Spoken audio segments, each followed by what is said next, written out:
एवं प्रमाण के बारे में अन्य धर्मों के परिप्रेक्ष्य में भी प्रमाण को हमने समझा। पिछले शुक्रवार को हमने प्रश्नोत्तर सेशन रखा था। पिछले शुक्रवार को यदि किसी के प्रश्न रह गए हों तो आप आज भी पूछ सकते हैं। तो अभी तो फिलहाल हम कक्षा को प्रारंभ करेंगे। आज से दूसरा प्रकाश हमारा प्रारंभ होना है। भाई साहब भी हमारे बीच में पधार चुके हैं। मैं निवेदन करूंगा आदरणीय भाई साहब से कि अभी की कक्षा प्रारंभ करते हैं।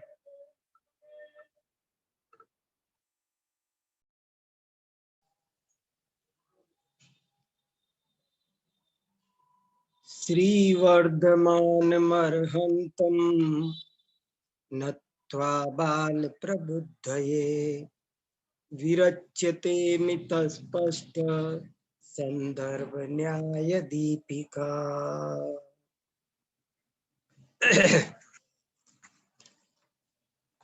प्रथम प्रकाश पूर्ण हुआ न्याय दीपिका का और अब आज द्वितीय प्रकाश प्रत्यक्ष प्रकाश प्रारंभ होता है। द्वितीय अधिकार, यहाँ पर अधिकारों को प्रकाश नाम दिया गया है। उसका कारण ये है कि ग्रंथ का नाम न्याय दीपिका है। दीपिका के साथ भाव बैठाने के लिए, सांग रूपक बिठाने के लिए अधिकार को प्रकाश नाम दिया गया है, जो बहुत अच्छी बात है। तो पहला प्रमाण सामान्य प्रकाश था, वो पूर्ण हुआ।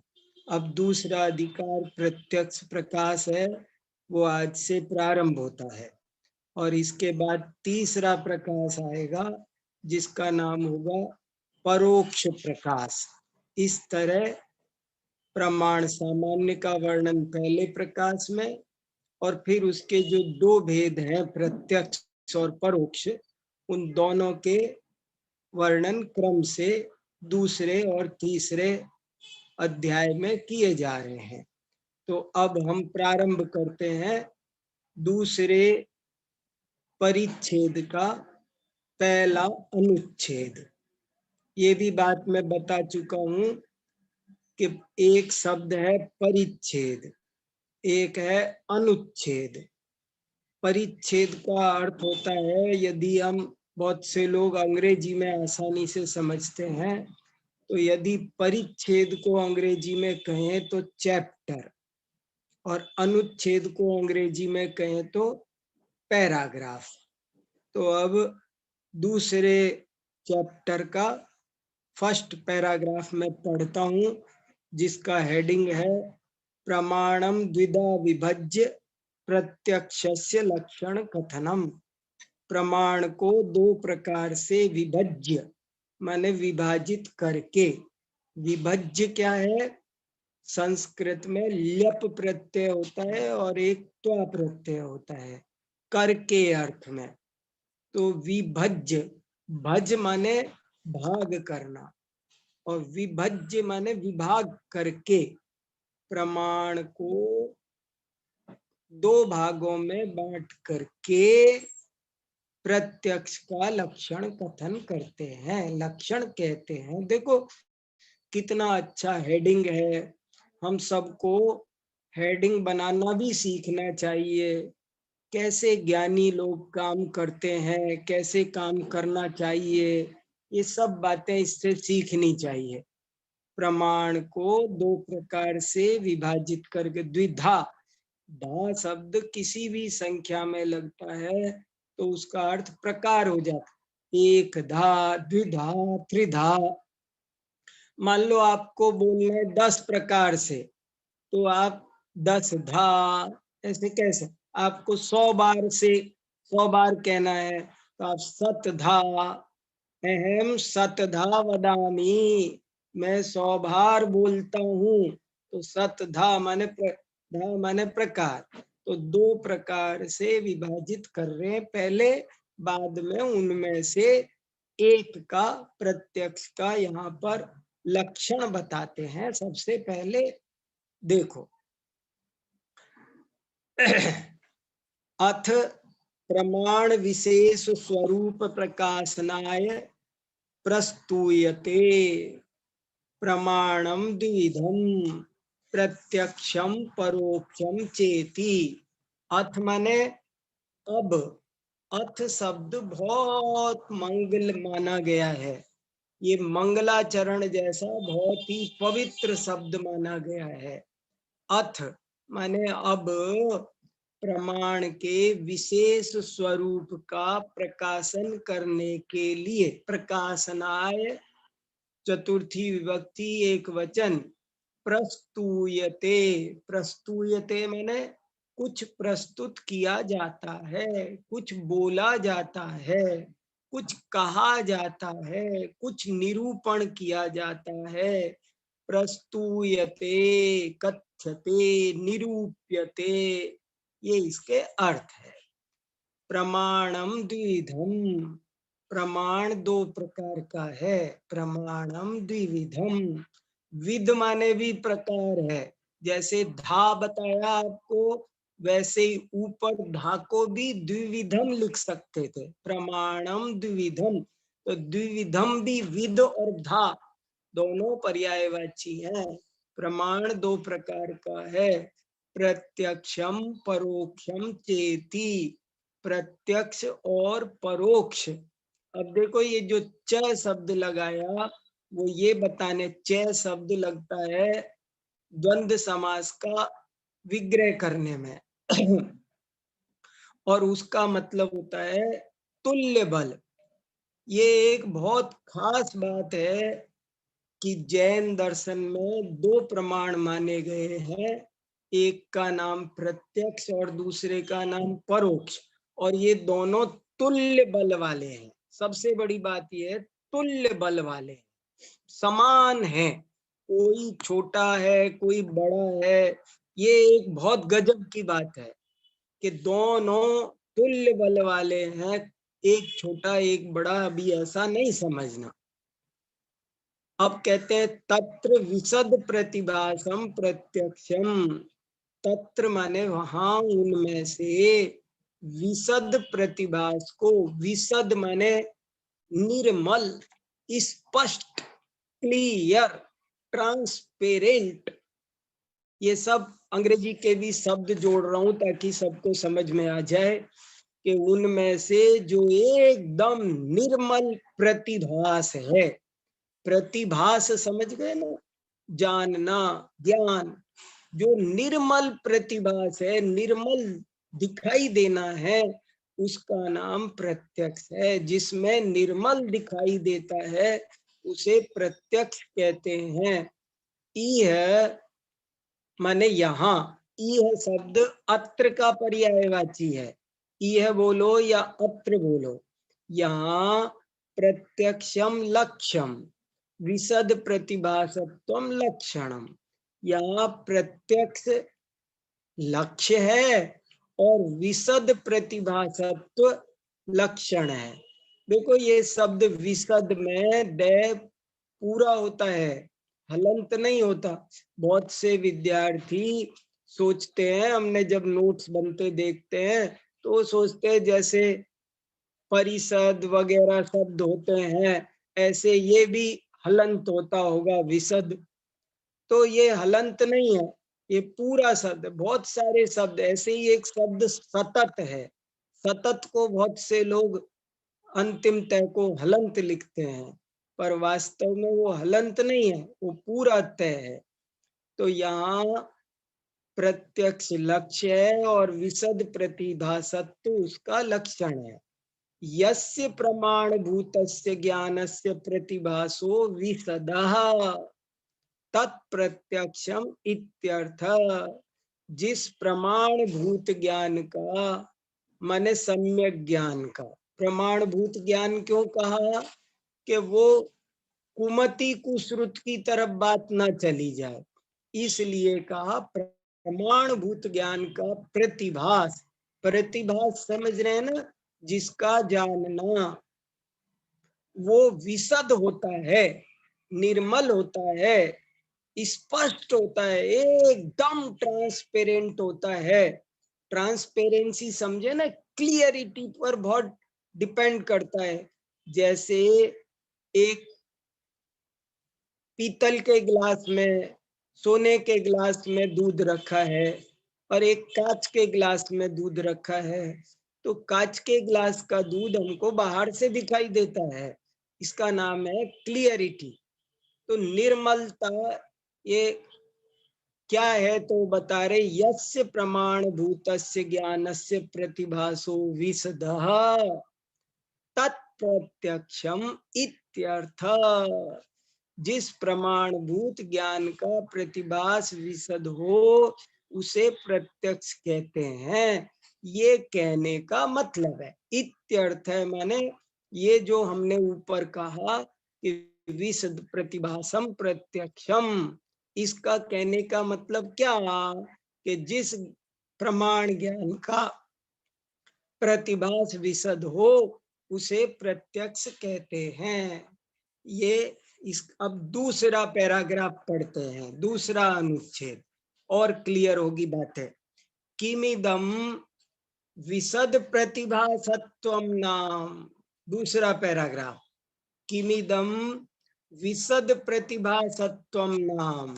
विशद प्रतिभासत्व किसका नाम है?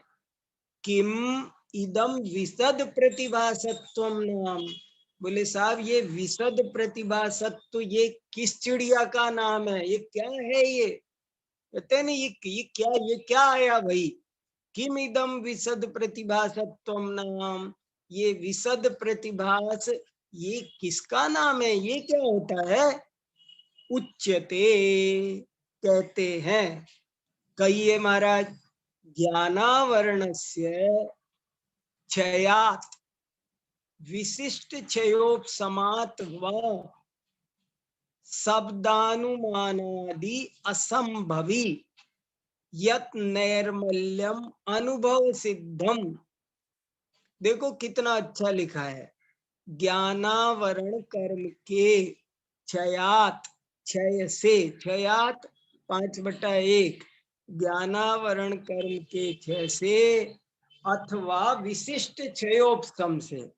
देखो क्षयात विशिष्ट क्षयोपशमात वा लगाया है ना, वा का मतलब होता है अथवा, ज्ञानावरण के क्षय से अथवा विशिष्ट क्षयोपशम से शब्दानुमानादि असंभवी, शब्द से अनुमान से जो असंभव है, शब्द अनुमान आदि के द्वारा जो नहीं हो सकती है, यत नैर्मल्यम जो निर्मलता, जो कि बिल्कुल हमारी अनुभव सिद्ध है, अनुभव सिद्धम दृश्यते खलु अग्निरस्ति इति आप्त वचनात् धूमादिलिंगाच्च उत्पन्नात् ज्ञानादयम् अग्नि रीति उत्पन्नस्य ऐन्द्रियकस्य ज्ञानस्य विशेषः।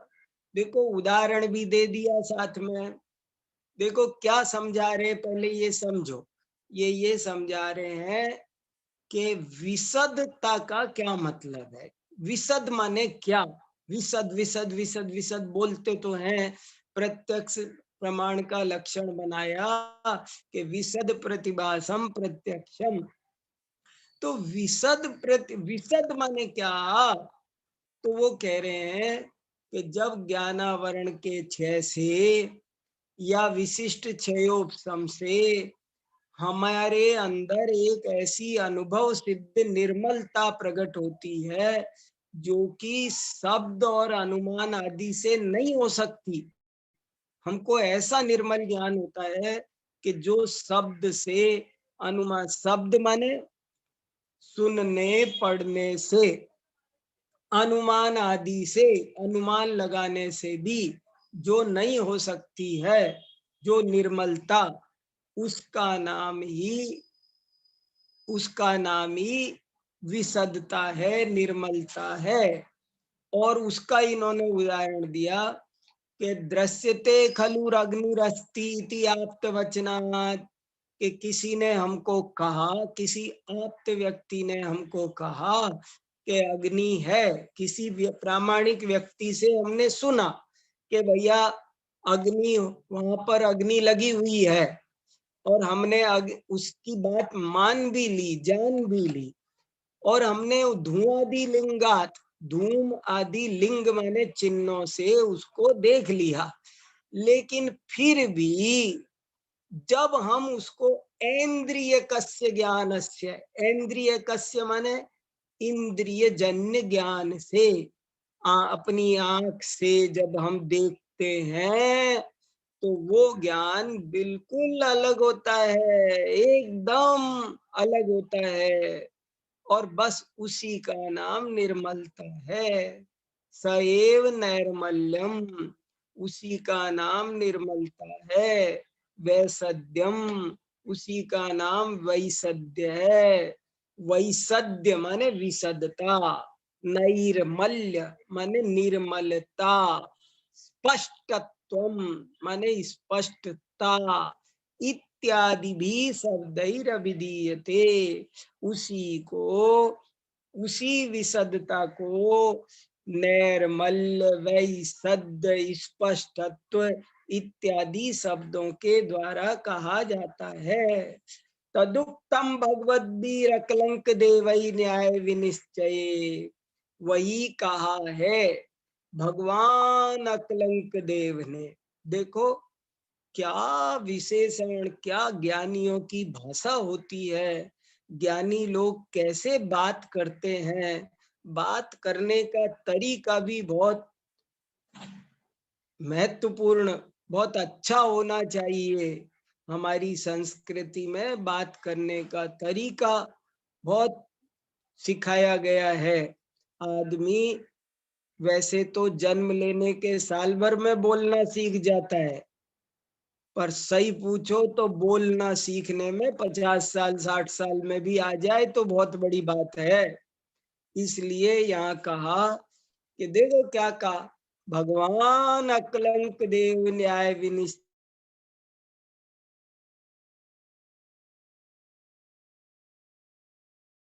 निराज है।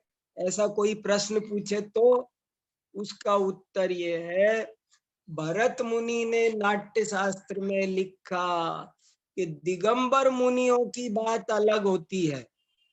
वे सामान्य साधु नहीं होते हैं, वे बहुत उच्च कोटि के होते हैं, इसलिए उनको भगवान शब्द से संबोधित करना चाहिए। ऐसा भरत नाट्यम, भरत का नाट्य शास्त्र ग्रंथ है, उसमें लिखा हुआ है। तो क्या लिख, इसीलिए यहाँ पर इन्होंने अकलंक यद्यपि मुनि है, परंतु फिर भी उन्होंने उनको भगवान शब्द से संबोधित किया।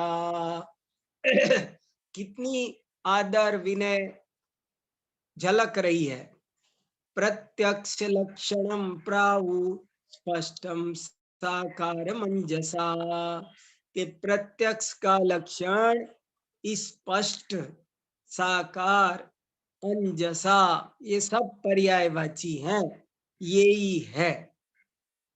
विवृत्तम च स्याद्वाद विद्यापतिना, और इसी बात को स्याद्वाद विद्यापति, स्याद्वाद विद्यापति माने वादिराज आचार्य अकलंक आचार्य ने लघियस्त्र नाम का एक ग्रंथ लिखा है, और उस लघियस्त्र ग्रंथ की ये तीसरी कारिका है।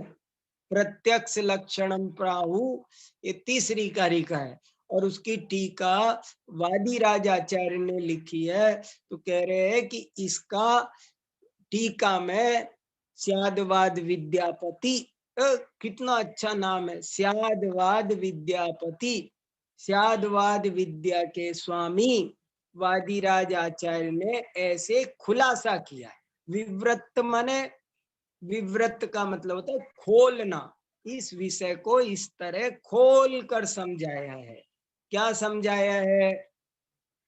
निर्मल प्रतिभासत्वम एव स्पष्टत्वम स्वानुभव प्रसिद्धम चैतत् सर्वस्यापि परीक्षस्य परीक्षकस्येति नातीव निर्बाध्यते, कि निर्मल प्रतिभास का ही नाम स्पष्टत्व है, वो स्वानुभव प्रसिद्ध है।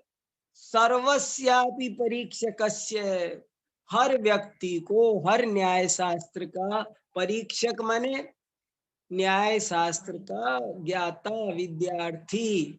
परीक्षक माने यहाँ क्या मतलब है? यहाँ परीक्षक माने ऐसे नहीं जैसे यूनिवर्सिटी में एग्जाम डिपार्टमेंट खुला हो, वो मतलब नहीं है।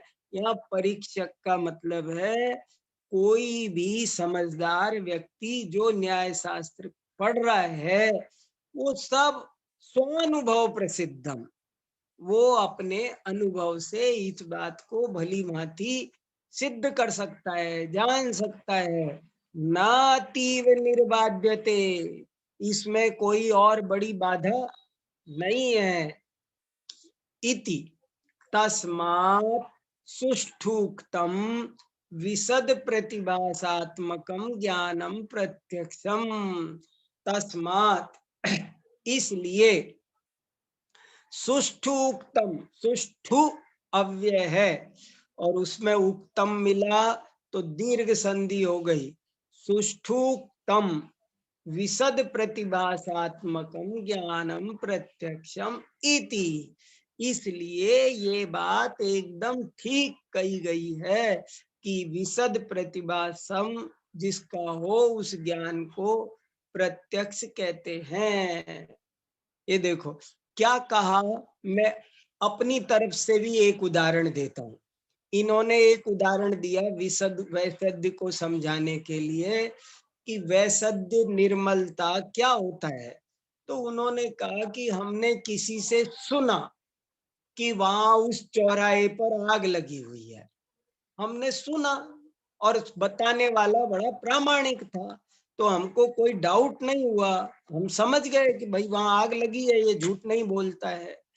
और फिर हमने धुआं भी देख लिया थोड़ी देर बाद में उठता हुआ, तो भी हमारा और निर्णय पक्का हो गया कि वहां आग लगी है। लेकिन फिर भी जब हम वहां जाएं और अपनी आंखों से अग्नि देखें, तो वो जो वो प्रतिभास जो होगा, वो जो ज्ञान होगा, वो और भी क्लियर होगा, और भी ट्रांसपेरेंट, निर्मल, स्पष्ट होगा। बस इसी का नाम विशद प्रतिभास है।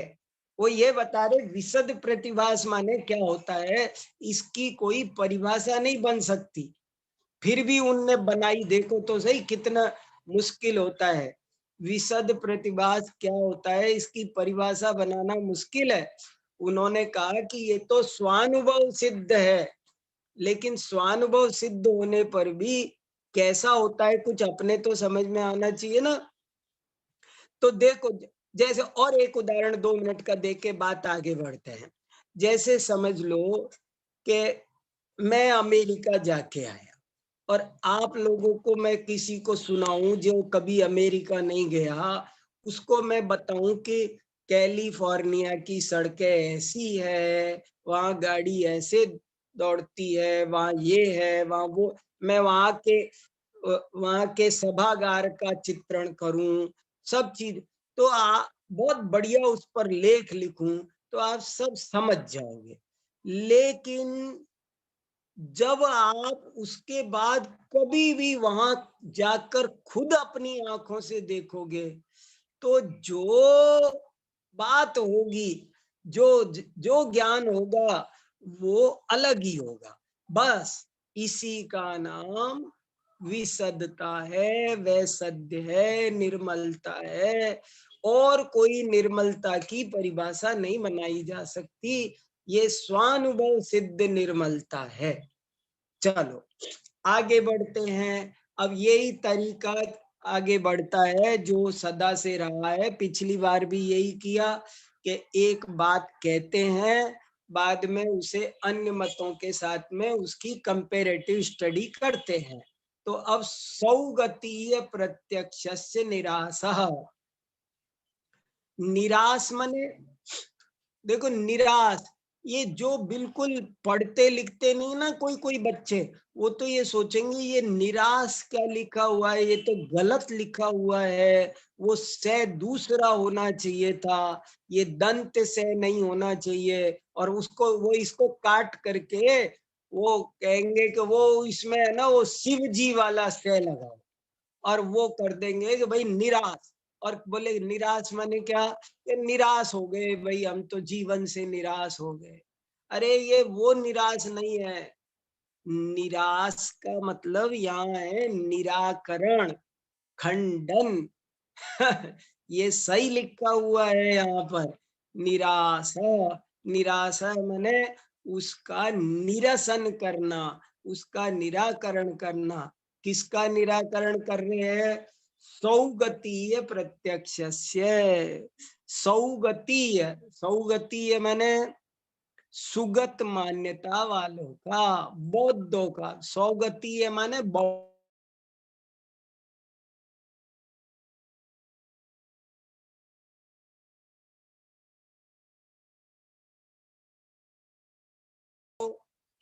सौगत बोलो या तथागत बोलो, एक ही बात है।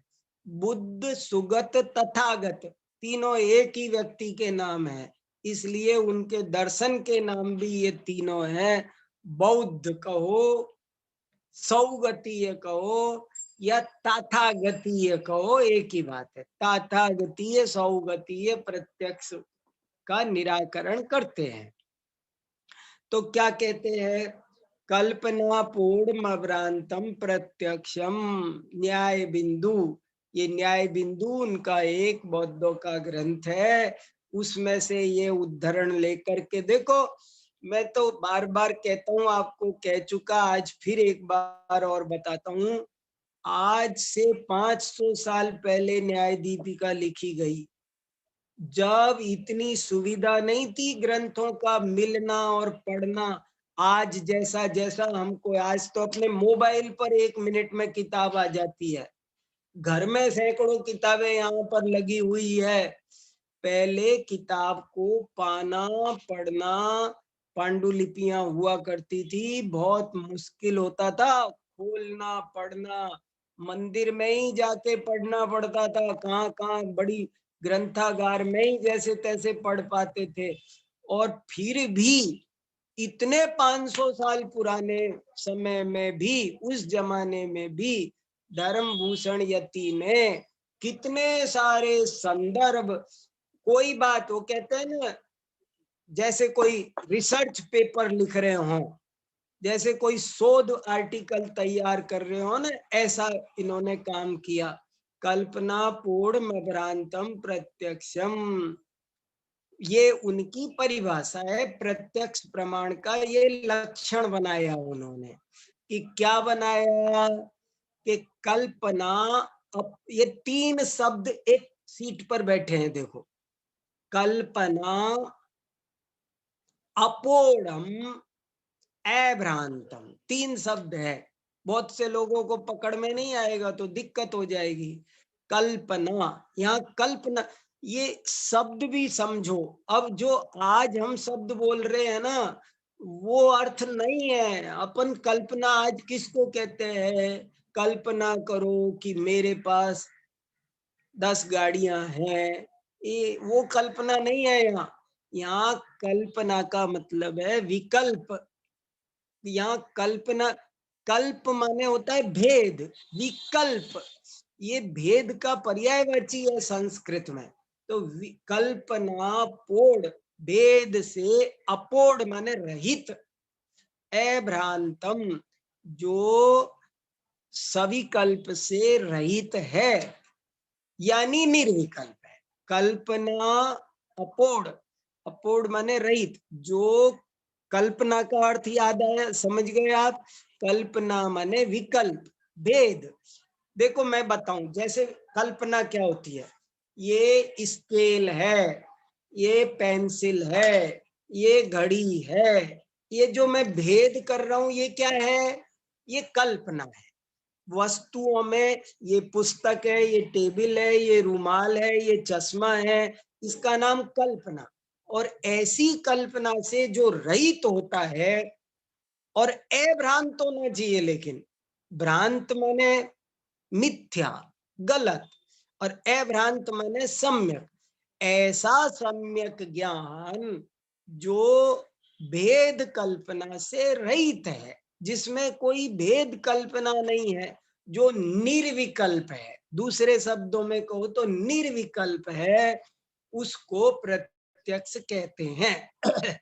ये परिभाषा दी किसने? बौद्धों ने।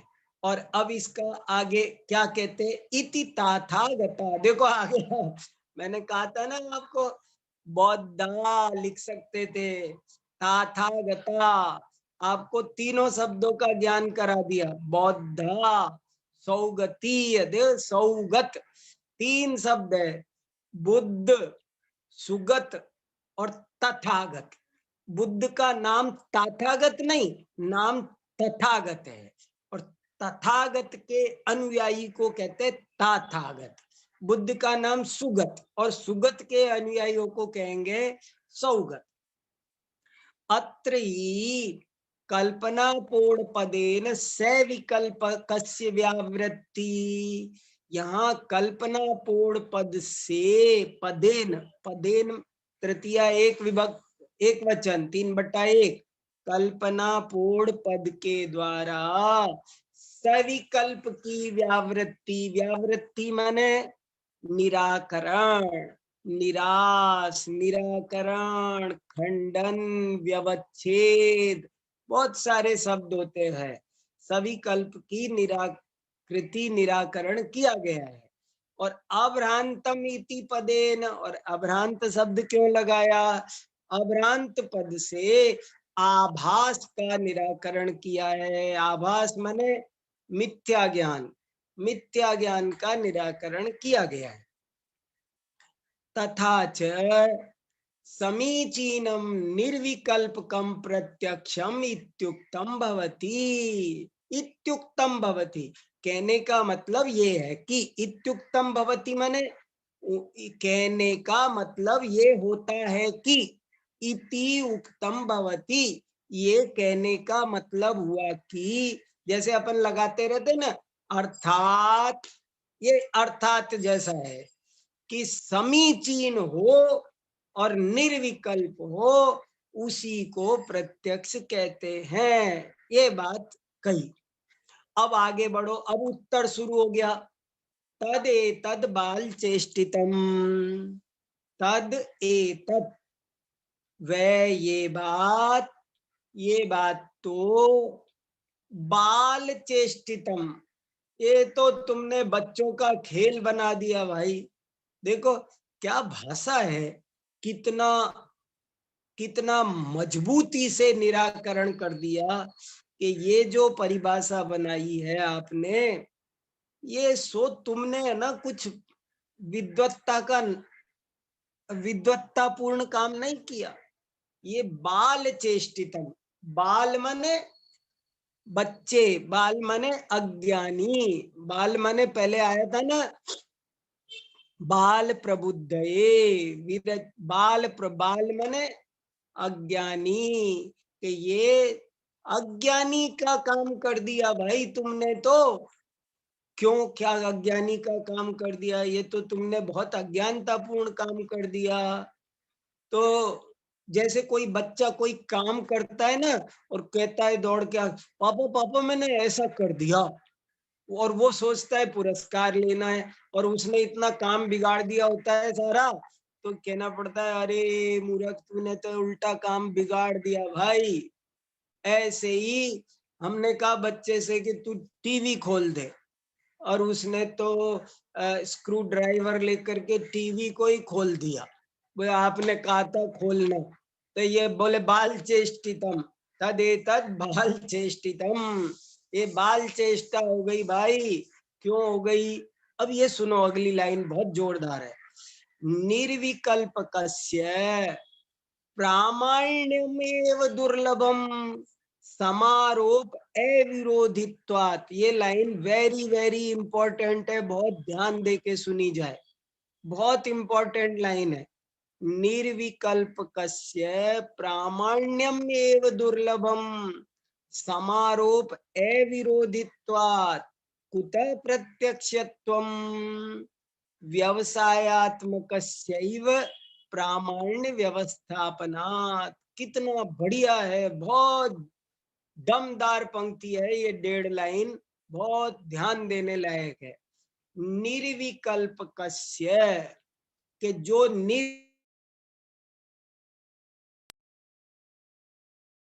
तो प्रमाणपन ही नहीं होता भाई, प्रामाण्यम एव, प्रामाण्यम माने प्रमाणपना ही, प्रामाण्यम एव।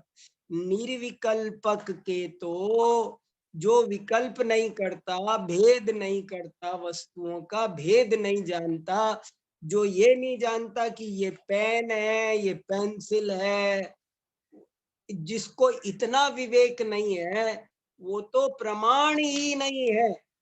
आप देखो वो क्या कहते हैं, उनके यहाँ पर सब वस्तुएं क्षण भंगुर है, और वो कहते हैं बौद्ध लोग सब चीजों को क्षण भंगुर मान।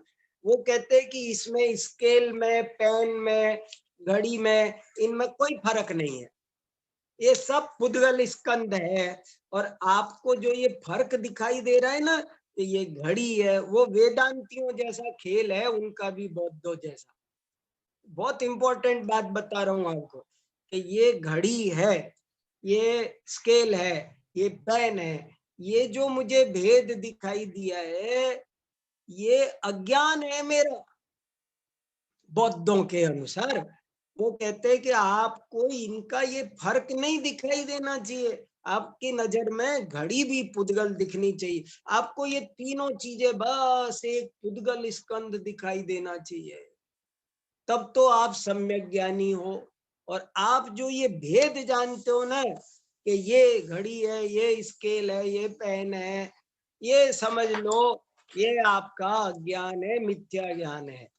तो भेद जानने वाले ज्ञान को कहते हैं वे सविकल्प, और जो ज्ञान भेद नहीं जानता है उसका नाम है निर्विकल्प। तो कहते हैं जो निर्विकल्प, जैन आचार्य उत्तर दे रहे हैं कि जो ज्ञान भेद नहीं जानता, सब पदार्थों को एक भाव तोलता है, एक ही समझता है, एक ही नजर से देखता है, ऐसा निर्विकल्प ज्ञान, सामान्य प्रतिभासात्मक ज्ञान, उसके तो प्रामाण्य में दुर्लभम, उसके तो प्रमाणपन ही नहीं है भाई। प्रामाण्यम माने प्रमाणपन, एव माने ही, उसके तो प्रमाणपन ही दुर्लभ है, प्रमाणपन ही बहुत मुश्किल है। तो क्यों है? क्योंकि समारोप अविरोधित्वात्। देखो ए दिख रहा है आपको, कहाँ छुपा पड़ा है, बैठा है। संस्कृत को पढ़ने में जो लोग ध्यान न दे तो बहुत गलती हो सकती है। समारोप अविरोधित्वात्, इस पैराग्राफ का नकल करवा दो ना किसी को तो वो 10 गलतियां कर लाएगा, समारोप विरोधी लिख लाएगा, जबकि समारोप अविरोधी लगा हुआ है। समारोप मैंने क्या बताया था? संशय विपर्यय अनध्यवसाय। संशय विपर्यय अनध्यवसाय का एक सामूहिक नाम होता है समारोप। तो वो जो निर्विकल्प ज्ञान है वो तो प्रामाण्य नहीं बैठता भाई। क्यों? क्योंकि वो समारोप का विरोधी नहीं है। उसे समारोप का विरोधी होना चाहिए था ना, उसको संशय विपर्यय अनध्यवसाय का विरोधी होना चाहिए था ना। उसको तो निश्चयात्मक होना चाहिए, निर्णयात्मक होना चाहिए, उसमें संशय विपर्यय अनध्यवसाय नहीं होना चाहिए। लेकिन तुम्हारा ये निर्विकल्प ज्ञान ये तो समारोप का विरोधी नहीं है, इसलिए इसमें प्रमाणपन ही नहीं बैठता है। जब प्रमाणपन ही नहीं बैठता तो कुतः प्रत्यक्षत्वम, तो प्रत्यक्षपना कहाँ से बैठेगा? व्यवसायात्मकस्यैव प्रामाण्य व्यवस्थापनात्। व्यवसायात्मक, याद रखना, व्यवसायात्मक माने क्या? कोई दुकान धंधा व्यवसाय नहीं है ये। यहाँ व्यवसाय का मतलब बिजनेस नहीं है, दुकानदारी नहीं चल रही है। ये इस फील्ड के शब्दों का मीनिंग समझ में आ जाए, पहले तो न्याय ही बहुत मुश्किल है, ऊपर से ये शब्द अगर तुमने गलत गलत समझ लिए तो नहीं लगेगा। व्यवसाय शब्द का अर्थ है यहाँ पर निर्णय। व्यवसायात्मक माने निर्णयात्मक ज्ञान के ही प्रमाण पाने की व्यवस्था होती है। जो ज्ञान निर्णयात्मक नहीं है वो प्रमाण रूप में स्थापित नहीं हो सकता है।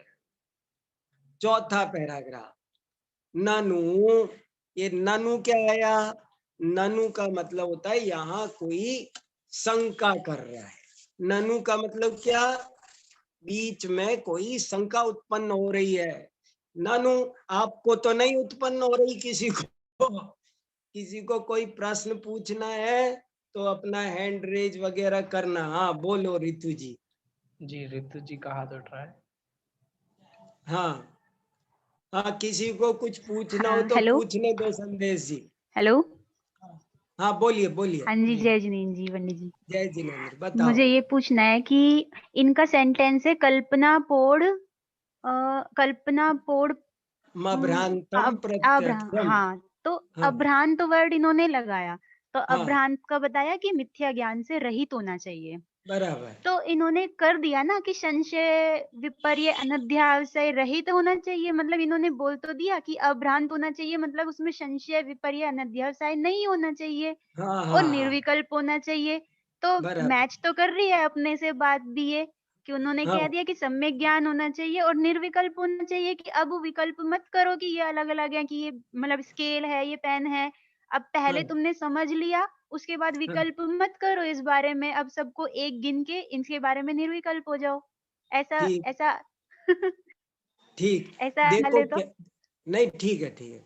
देखो क्या होता है, कई बार शब्दावली तो ठीक दिखाई देती है, ऊपर ऊपर से शब्द एकदम ठीक आ रहे हैं, लेकिन जब हम उस चीज का विश्लेषण करते हैं, उसका एनालिसिस करते हैं, तो हमको पता चलता है कि अंदर गड़बड़ थी। अब जैसे उन्होंने ये कहा कि अभ्रांतम, बहुत बढ़िया शब्द का, हम भी इसको अभ्रांत माने, कौन कहेगा कि प्रमाण ज्ञान भ्रांति पूर्ण थोड़ी होना चाहिए, अभ्रांत होना चाहिए। और अब वो क्या कह रहे, लेकिन कि उस ज्ञान, वो जो उनकी तत्व मीमांसा है वो मूल में गलत होने से ये परिभाषा गलत चली गई। वो क्या कहते हैं कि आपको ये फर्क ही नहीं नजर में आना चाहिए कि ये स्त्री है, ये पुरुष है, ये पेपर है, ये टेबल है, ये कुर्सी है। लेकिन यदि आपको ऐसे चेतन अचेतन जीव पुद्गल इनका भेद ज्ञान नहीं होगा तो आपका ज्ञान सम्यक होगा कैसे, अभ्रांत कैसे होगा? आपने कहा तो सही ज्ञान अभ्रांत होना चाहिए, लेकिन कहने से क्या होगा? आप तो कह रहे हो सब एक ही है, सब एक कहाँ है? चेतन अलग है, अचेतन अलग है, घड़ी घड़ी है, पेन पेन है। तो ये भेद ज्ञान जाने बिना ज्ञान प्रमाण कैसे होगा? ये यहाँ कहने का मतलब। तो इसमें ये समझ आया कि सिर्फ उनकी लैंग्वेज पढ़ के हम नहीं निकाल सकते, उन लोगों से बात करके असली बात पता चलती है। वेरी गुड वेरी गुड, ऐसा ही हो रहा है। जैसे कोई कहे कि सम्यक दर्शन ज्ञान चारित्राणी मोक्ष मार्ग है, हम भी मानते हैं। कोई कह दे हम भी मानते हैं साहब, लेकिन फिर उनसे पूछो कि सम्यक दर्शन माने क्या, तो बोले ये श्रद्धा करना कि खाओ पियो मौज उड़ाओ, स्वर्ग नरक कुछ नहीं है, इस श्रद्धा का नाम सम्यक दर्शन है। तो अब हो गया ना गड़बड़ घोटाला। ऐसे ये फर्क पड़ रहा है, वो शब्दावली पर नहीं, उस शब्द के साथ में उसका अर्थ भी ठीक। इसीलिए तो तत्वार्थ सूत्र में कहा तत्वार्थ श्रद्धान होना चाहिए, भाव भी सही होना। जैसे मैंने कहा आत्मा को जानो, तो आपने कहा ठीक है।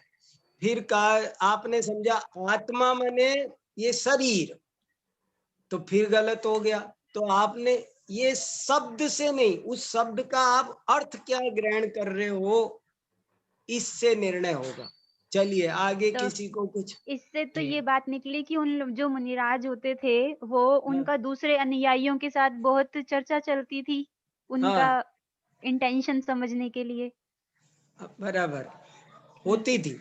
जय जिनेन्द्र जी। जय जिनेन्द्र, बहुत अच्छा। हाँ, अगला प्रश्न तन्वी जैन। हाँ जय जिनेन्द्र प्रोफेसर जी। हाँ जय जिनेन्द्र, बोलिए। जो हम यहाँ पर बोल रहे हैं कि निर्विकल्प ज्ञान जो बौद्धों के मत में है, हाँ वो जैन मत में जो हम दर्शन बोलते हैं वो ही है। हाँ जो हाँ जो सामान्य प्रतिभास, तो वो ज्ञान की श्रेणी में ही नहीं आता। जब उन्होंने लिखा था कि प्रमाणाभास में, तो हाँ दर्शन का भी आखिरी पॉइंट था कि वो प्रमाण नहीं है। तो हाँ इसी पे से कनेक्ट हो जाएगा ना। हाँ, इसी से कनेक्ट होगा। देखो मूल मुद्दे की बात यह है कि ज्ञान व्यवसायत्मक होना चाहिए, अविसंवादी होना चाहिए, निर्णयात्मक होना चाहिए। प्रमाण की सबसे बड़ी पहचान ये है कि वो सही सही जानता हो, उसका नाम सम्यक ज्ञान है। और जो जो ये निर्विकल्प कह रहे हैं वो तो अप्रमाण हो ही गया। अब ये जो हमारे यहाँ जैन दर्शन में जिसको निर्विकल्प कहा, वो दर्शनोपयोग वो क्या है, ये एक प्रश्न पे। जैन दर्शन में चेतना के दो भेद किए हैं, उपयोग के दो भेद किए हैं, एक दर्शनोपयोग, एक ज्ञानोपयोग। तो यहाँ पर अभी उस हमारे दर्शनोपयोग का भी निराकरण करेंगे। हमारा दर्शनोपयोग भी निर्णयात्मक नहीं जानता है, दर्शनोपयोग भी निर्णयात्मक नहीं जानता है, इसलिए दर्शनोपयोग का भी यहाँ पर निराकरण किया जाएगा। लेकिन मैंने दर्शनोपयोग पर एक छोटा सा लेख लिखा है, उसके हिसाब से जो जैनों का दर्शनोपयोग है वो प्रमाण सिद्ध होता है। जैन दर्शन में जो हम दर्शनोपयोग मानते हैं वो अप्रमाण नहीं है, क्योंकि वो कुछ गलत नहीं जानता है, उसका जैसा स्वरूप है वैसा ही जानता है वो।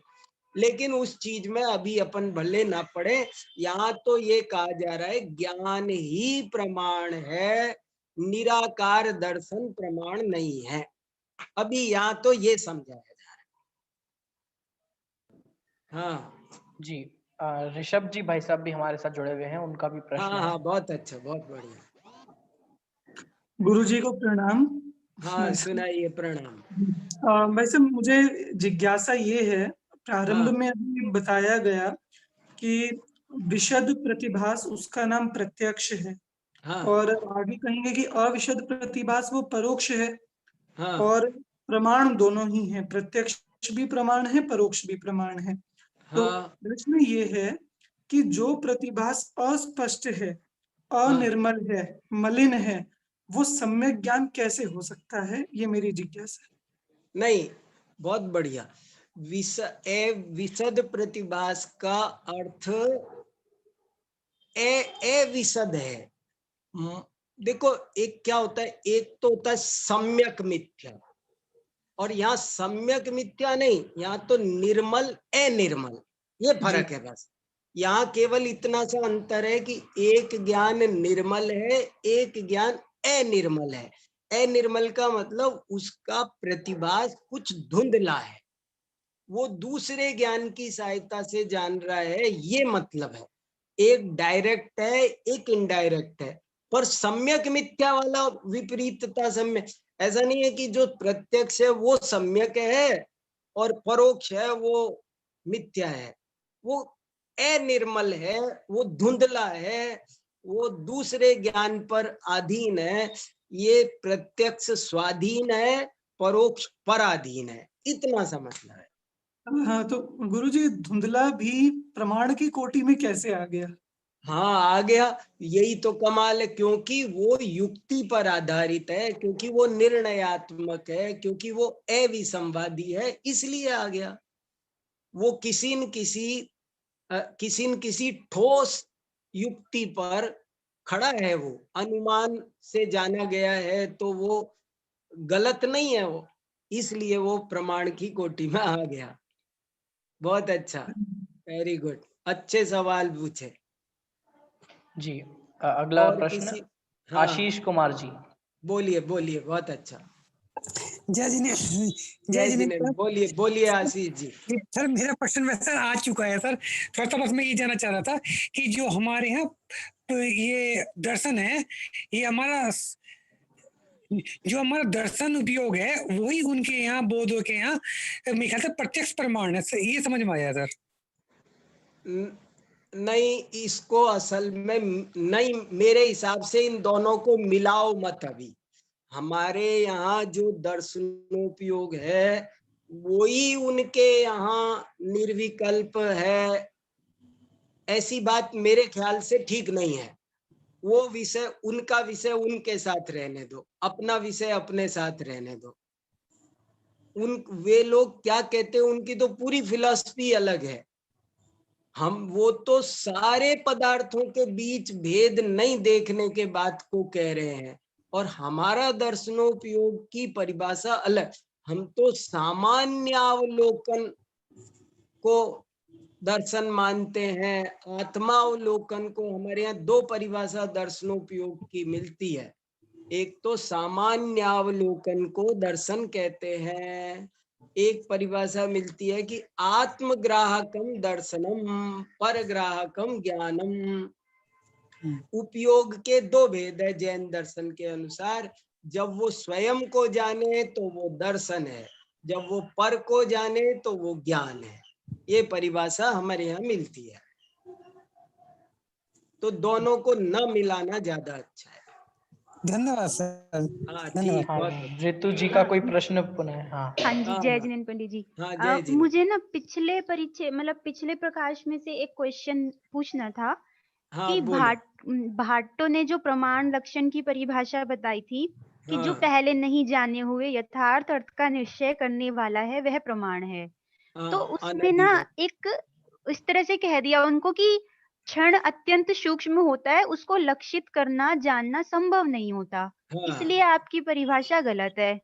हाँ अब अगर क्षण को गलत बताएंगे तो केवल ज्ञान के द्वारा हम विग्रह गति को मतलब विग्रह गति का टॉपिक आता है और मोक्ष का टॉपिक आता है कि एक समय में जीव मोक्ष में चला जाता है, मतलब सिद्धशिला परिस्थिति, मतलब हर बहुत सारी बातें हैं जो क्षण के ऊपर डिपेंड है, समय पे तो वो डिपेंड है।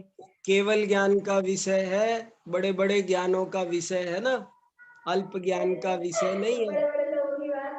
अच्छा, तो मतलब केवल ज्ञान के विषय में अगर हम बोले तो वो सही माना जाएगा, हाँ लेकिन हाँ भाट्टो के यहाँ हाँ केवल ज्ञान नहीं मानते, इसलिए हाँ, उनका क्षण नहीं। वहां ये लगा लेना कि हम नहीं देख सकते हैं। वो जो ये कहा ना, सूक्ष्म क्षणों को देखना संभव नहीं है, वो हम नहीं देख सकते हैं, ये अभिप्राय है। अच्छा अच्छा, ठीक है। केवल ज्ञानी नहीं देख सकते हैं ऐसा अभिप्राय नहीं है, हम नहीं देख सकते, ये कहने का मतलब। ठीक है जी, ओके, हाँ धन्यवाद जी। जी और किसी का प्रश्न नहीं है तो अभी एक पैराग्राफ और लेना भाई साहब। हाँ, एक थोड़ा सा और पढ़ लेते हैं, बहुत जी। इंपॉर्टेंट है, जरा सा और पढ़ते हैं। देखो जी। ये भी क्लियर हो जाएगा, ये जो प्रश्न है ना इनके, ये थोड़ा सा क्लियर होगा। जी। ननु, चौथा पैराग्राफ देखो, ननु निर्विकल्पकम एव प्रत्यक्ष प्रमाणम अर्थजत्वात्। ये बहुत बढ़िया बात। वो लोग क्या मानते हैं, पहले हम लोग इसको क्लियर कर ले। ननु माने शंका, निर्विकल्पक ज्ञान, वो बौद्ध हमसे क्रॉस क्वेश्चन कर रहा है कि निर्विकल्पक ज्ञान ही प्रत्यक्ष प्रमाण है, क्योंकि वो अर्थज है, अर्थजत्वात्, क्योंकि वो अर्थज है। अर्थज समझ गए, अर्थ से उत्पन्न होने वाले। न्याय शास्त्र के विद्यार्थियों को अर्थ शब्द का अर्थ पक्का करना चाहिए। अर्थ शब्द के अनेक अर्थ होते हैं। अर्थ माने पैसा भी होता है, अर्थ माने मीनिंग भी होता है, अर्थ माने प्रयोजन भी होता है।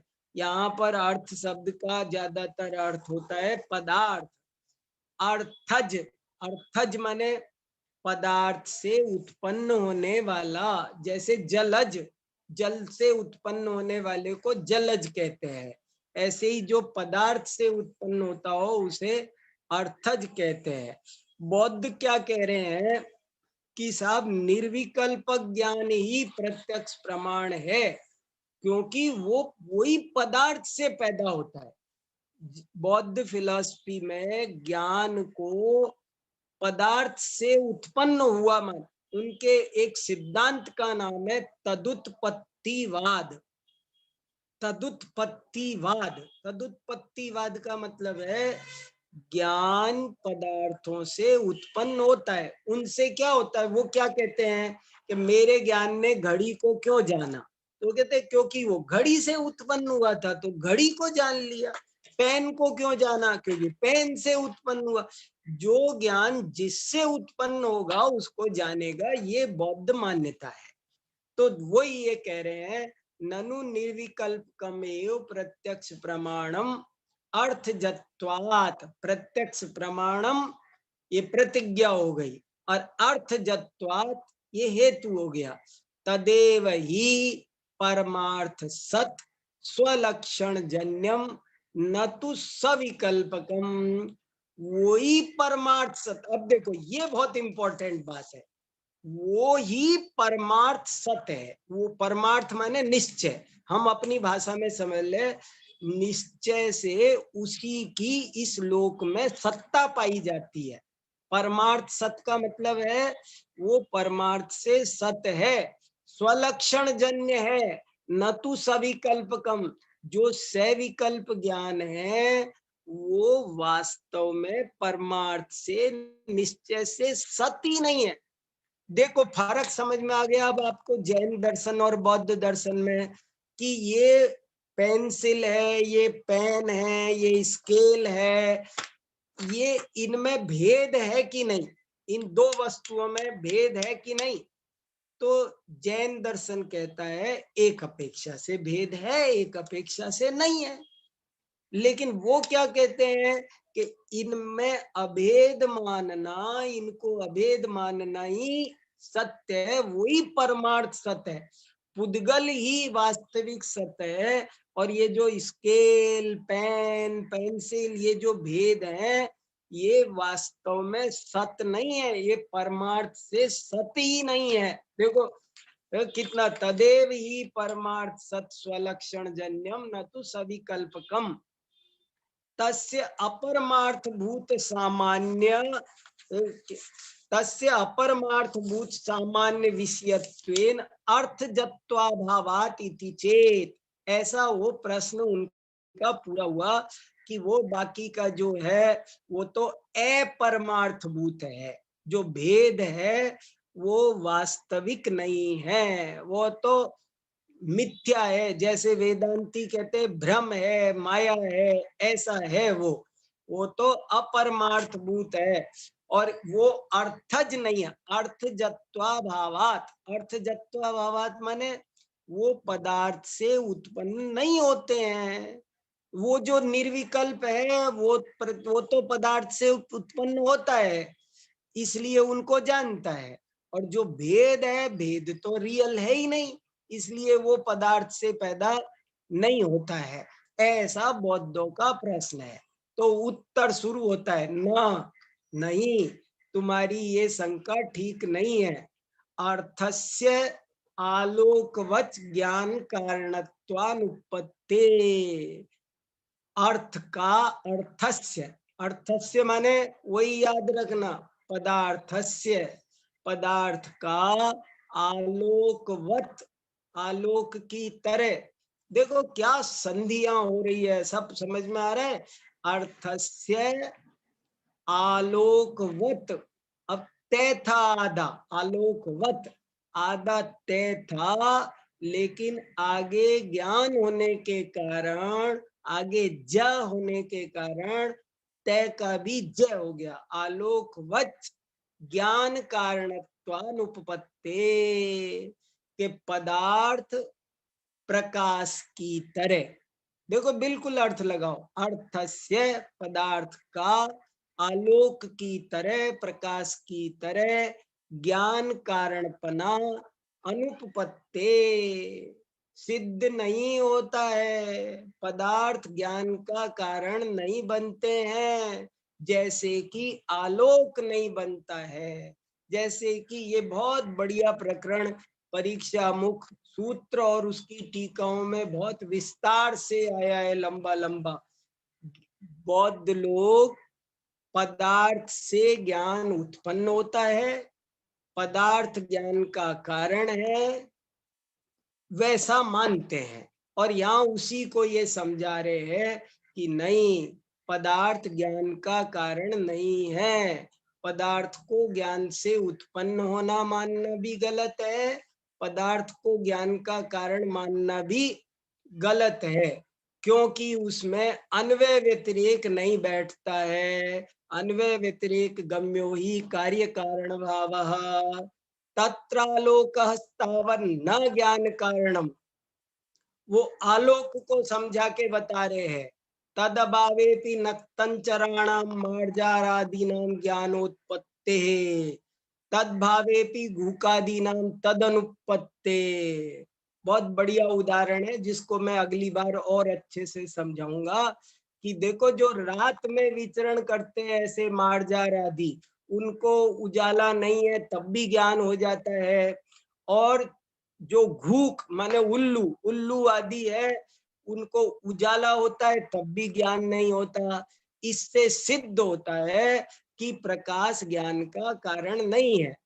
इसी तरह पदार्थ भी ज्ञान का कारण नहीं है, क्योंकि पदार्थ के न होने पर भी ज्ञान हो जाता है। जैसे कि केस में मच्छर का ज्ञान होता है, मच्छर है ही नहीं और उसका ज्ञान हो जाता है। तथा च कुतो अर्थजत्वम ज्ञानस्य, इसलिए ज्ञान को अर्थज नहीं मानना चाहिए। तदुक्तम परीक्षा मुखे, और ये बराबर उदाहरण संदर्भ दे रहे हैं, वही बात परीक्षा मुख में कही है, नार्थालोकौ कारणम इति। ये बात अब यहीं पर मैं पूरा करता हूँ, क्योंकि समय हो गया है, आगे दूसरी कक्षाएं चलनी है, तो हम यहाँ का प्रकरण यहीं छोड़ते हैं। और इसके बारे में भी थोड़ी सी चर्चा बाकी है, उसको मैं अगली क्लास में और स्पष्ट करने की कोशिश करूंगा। जी, इस प्रकार अभी हमने न्याय दीपिका कक्षा के अंतर्गत द्वितीय प्रकाश आज से हमारा प्रारंभ हुआ, जिसमें हमने प्रत्यक्ष का स्वरूप में थोड़ा एंटर किए हैं और बौद्ध मत की समीक्षा भी आज हमने देखी। तो आज भी जैसे जैसे हमारी कक्षा बढ़ती जा रही है, तो लेकिन लोगों की रुचि बराबर बनी हुई है। आज भी मैंने देखा लगभग 70 लोग आज की कक्षा को भी सुन रहे थे, और ऐसा नहीं कि सिर्फ सुन रहे हैं। हाँ, जैसा कि भाई साहब की प्रतिपादन शैली है, प्रश्न प्रतिप्रश्न भी भाई साहब करते हैं, सभी लोग रुचि से सुन रहे हैं, इसलिए बहुत बहुत धन्यवाद। जो विषय जन सामान्य में नहीं पढ़े जाते हैं, वे न्याय के विषय भी अब सभी लोग पढ़ रहे हैं, बहुत अच्छी बात है। ऐसे ही आप लोग न्याय के विषय में रुचि बनाए रखें, अपने प्रश्न लेकर आए, जिससे आपका जो ज्ञान है और विशद होगा। अभी मैं ज्यादा देरी नहीं करूंगा, आदरणीय विक्रांत जी भाई साहब हमारे बीच में आ चुके हैं। माफी चाहूंगा, थोड़ा समय विलंब हुआ है। आदरणीय विक्रांत जी भाई साहब की कक्षा मोक्ष मार्ग प्रकाशक के आधार से चल रही है।